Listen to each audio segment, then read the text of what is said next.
How you started playing basketball? Ako maglaro ng basketball is when I was 6 years old. Yun, mga 6 years old. Kasi yung lolo ko kasi, yun yung nagtitrain sa akin. Doon ko talaga na first minahal talaga yung basketball eh. And also kasi yung father ko is player din. Player din po siya ng basketball sa Philippine Army. Kaya nahilig din ako na maglaro sa basketball kasi palagi niya ako dinadala sa mga bawat games niya and kung saan man siya maglaro. Kaya yun yung naging way na minahal ko din yung basketball at saka nagsimula na rin ako. Why you choose Mapua your college school? Bago ako nagmapuha is yung may kwento dyan eh. Kasi dumating ako ng Maynila is April 2015. Then kinuha kasi ako ng LPU. Na naglaro ako doon for 3 years. Pero reserve ako as a Team B. For 3 years yun. Then dapat after ng 3 years na yun, dapat nag-decide na kasi ako na tatapusin ko na lang pag-aaral ko. And sabi ko, uwi na lang ako siguro para doon na lang ko lang mag-work and after that. Pero nag-decide talaga ako na sabi ko, ito na yun nandito na ako sa Maynila. And yung isa nag-pursue sa akin na nag-help sa akin na mag-decide is yung coach ko rin sa LPU, si Coach Kevin Lakap. Isa yun sa naging mentor ko kasi sabi niya, ba't ka pa pumunta ng Maynila kung uuwi ka na lang? Andito ka na huwag mo nang sayangin. Well, yung sabi niya is maghanap na lang ako ng ibang, try ko mag-try out muna sa ibang school. If ipapala rin ako, and sabi niya, may magtitiwala talaga yan sa'yo na coach, maghintay ka lang. And after noon, nag-decide ako na mag-try out sa ibang school. And dapat graduate na talaga kasi ako sa LPU na cum laude, business management. But then, nag-try out ako sa ibang school, pumunta ako ng Perpetual Health, pumunta ako ng Binil, Letran, and EYAC. Then lastly, hindi ako natanggap sa mga schools na yon. And syempre, sa mindset ko, hindi pwedeng susuko lang ako kasi alam ko na may magtitiwala talaga na coach sa akin eh.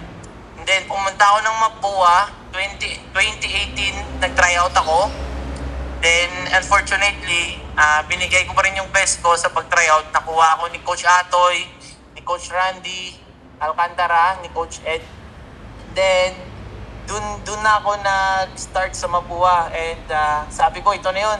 Ito na yung chance ko na makapaglaro sa NCAA. And then after noon, nag-residency ako for 1 year. But minalas lang kasi nagkaroon ng problema yung residency ko.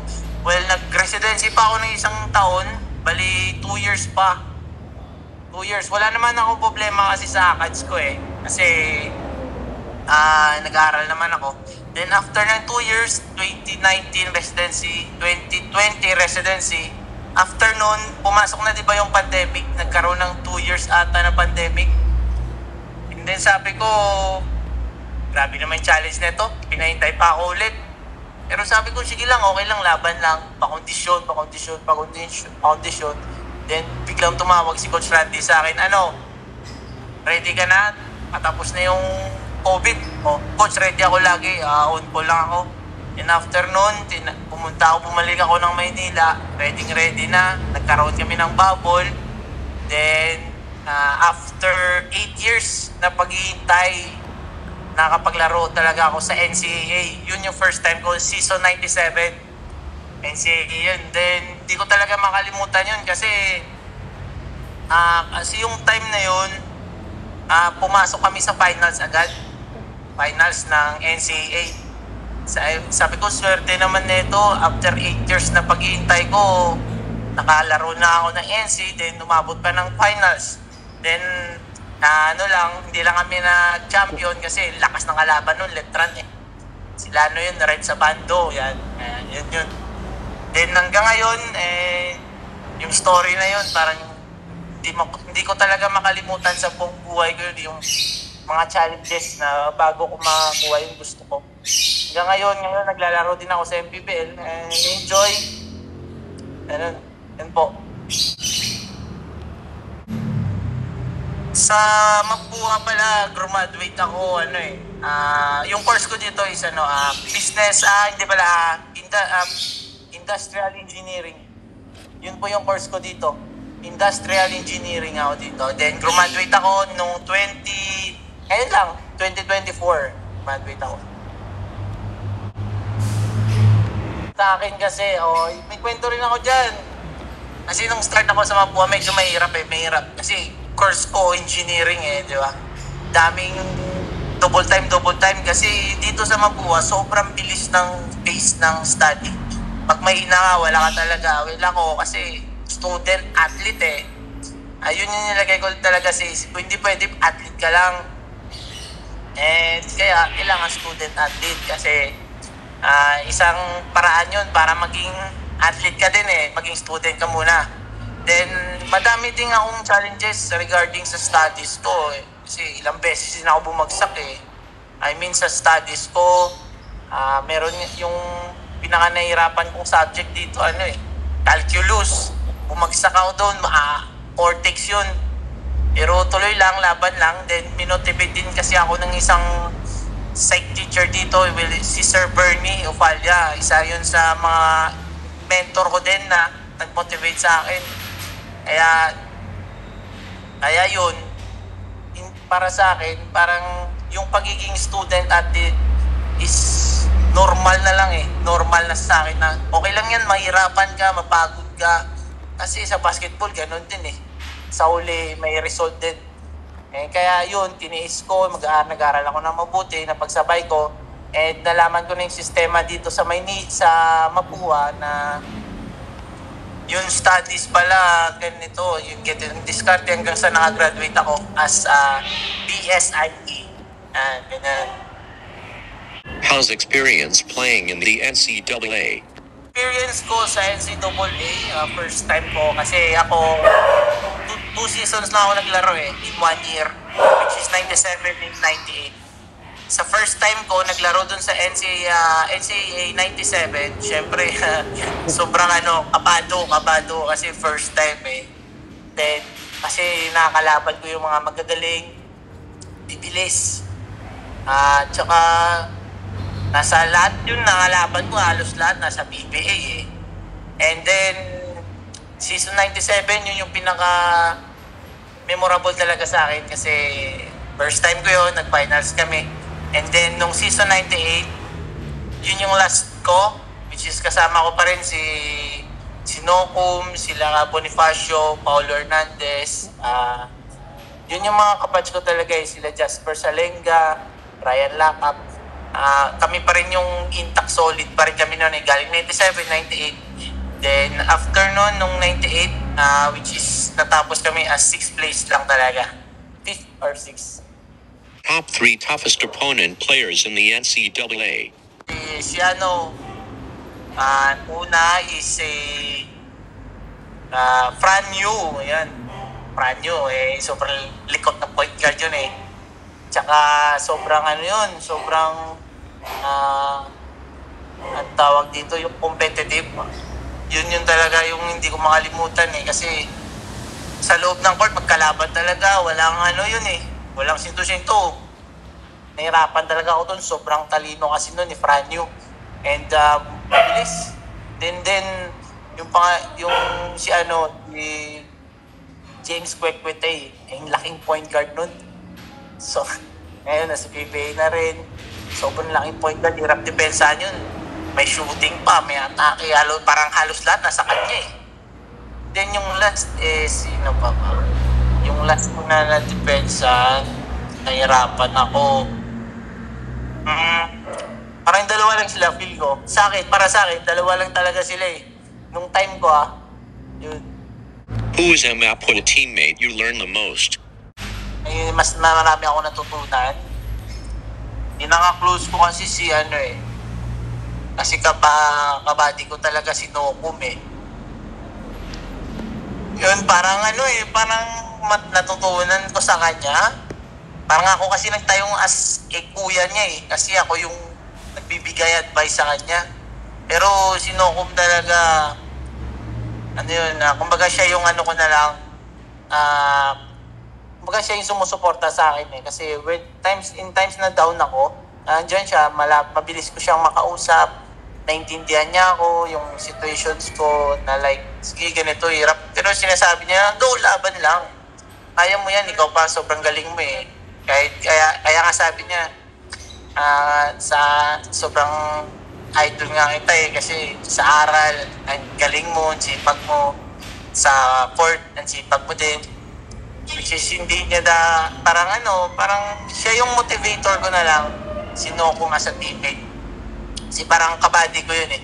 Kasi lagi kaming natitira dati sa dorm, dalawa lang kami, luto-luto. Ganun. Parang kapatid ko na rin kasi siya eh. How's the feeling drafted in the PBA? Na-draft ako sa PBA, sabi ko, ito na yun. Sabi ko, ito na yung chance kong maabot yung pangarap ko sa PBA. And time na umabot, nung natawag yung name ko, na-draft ako sa Terra Firma Jeep, ika-65th ako eh. Sabi ko, wow, sarap sa feeling eh, makakakyat ka lang sa stage. Matawag yung pangalan mo, sarap na eh. Paano pa yung pag makalaro ka pa sa PBA? Pero sadly, hindi ako nakasign. Well, okay lang yun kasi hindi pa naman tapos eh. Madami pang chance na makabot doon. Kaya sa isip ko is laban lang. Importante, andito na ako eh. Dito na ako sa stage na kaya kong umabot doon sa pangarap ko. And naniniwala naman ako na kaya kong makapunta talaga sa PBA. Basta sipagan ko lang. And bigay ko lang lagi yung best ko kung saan ako naglalaro. And kaya nga sa isip ko lang may magtitiwala na coach talaga yan ngayon sa akin para kunin nila ako as a player, especially sa PBA. How's experience playing in MPBL? Sa MPBL magandang experience talaga para sa akin kasi nakakalabang ko doon yung mga dating PBA player, maraming veteran players doon, mga magagaling, and madaming players talaga salamuha mo sa buong Pilipinas kasi MPBL mayroong 28 teams. Siyempre, iba't ibang mukha makikita mo talaga doon. And sa akin yun, yung MPBL para din sa akin yun yung isang stage din para sa akin. Kumbaga parang stepping stone para maabot ko rin yung pangarap ko as a PBA player. Kaya pinapakita ko lang lagi sa every game ko sa MPBL na maging gawin ko yung best job ko sa role ko. Maging MVP sa role ko lang. Sa role ko sa team na sa pamagitan doon, baka yun yung time na may makakita sa akin, maging galingan ko lang sa role ko, baka kunin ako sa PBA, ganun. Yun lang yung isa-isip ko lagi. Bibigay ko lang yung best ko sa every role na meron ako sa team sa PBA ngayon. How's teammate with JJ Halterbrand? Yeah, JJ, para sa akin, isa talaga siyang maging super great teammate para sa akin sa Binyan ngayon. Kasi parang hindi lang siya teammate parang kuya na rin dating niya sa akin kasi pinomotivate niya ako, tinuturuan niya ako ano yung mga situation na na-experience na rin para maging magaling na player. Diba? Kasi JJ Halterbrand yun Dati, baka nag-ano pa ako, chumuchupon pa ako, JJ Halterbrand na talaga yun. Kaya swerte ko naman talaga na naabutan ko si JJ Halterbrand na naging teammate ko pa. Dati, pinapanood ko lang yun ina-idol ko lang yun. Ayun, teammate ko na, mentor ko na, isa rin sa inangaan ko. And yun, lahat ng mga experience niya, pinapakinggan ko lang, sinusunod ko lang yung mga advice niya. And yun din siguro yung blessing din sa akin na ni God para i-prepare ako sa mga malalaking stage pa ng basketball. I get a chance to be a PBA player and gusto kong makaharap agad. Gusto ko pa makaharap sana yung prime ni Jason Castro eh. Yung prime ni Chris Ross, yung mga ganun. Kasi, siyempre, ngayon, nagkakaedad na sila. Yun talaga yung mga pangarap ko eh, yung mga prime nila, yung mga prime Jason Castro. Kasi, siyempre, grabe yung competitive nun eh. Sobrang galing ng mga player yun eh. Kaya, yun yung mga nilook forward ko. Sana maabutan ko pa sila. If hindi na, maswerte na makapasok ako sa PBA. Siyempre, meron pa naman mga magagaling na guards yan eh. Kahit sino, harapin ko yan. Basta, laban lang ako. Yan lang. Basta ibigay ko lang lagi yung best ko sa opportunity na meron ako. And hindi ko lang sasayangin yung tiwala na tiwala at opportunity na makapunta ako sa PBA soon. Why you choose jersey 77? Yung jersey ko, jersey number 77 kasi double 7 lang yan eh. Kasi sa team namin, may nauna ng number 7. And birthday ko kasi yun eh. And para sa akin, yun yung pinakaswerteng numero na meron ako, number 7 talaga. Kaya dinalawa ko na lang, naging 7. Kaya doble-doble yung swerte yun. Last question start, bench, cut, Chris Paul, Kyle Lowry, Darren Williams. Isa start ko, Chris Paul talaga. Tapos, kakat ko si, Kyle Lowry. And ipibench ko si, Darren Williams. Thank you for watching.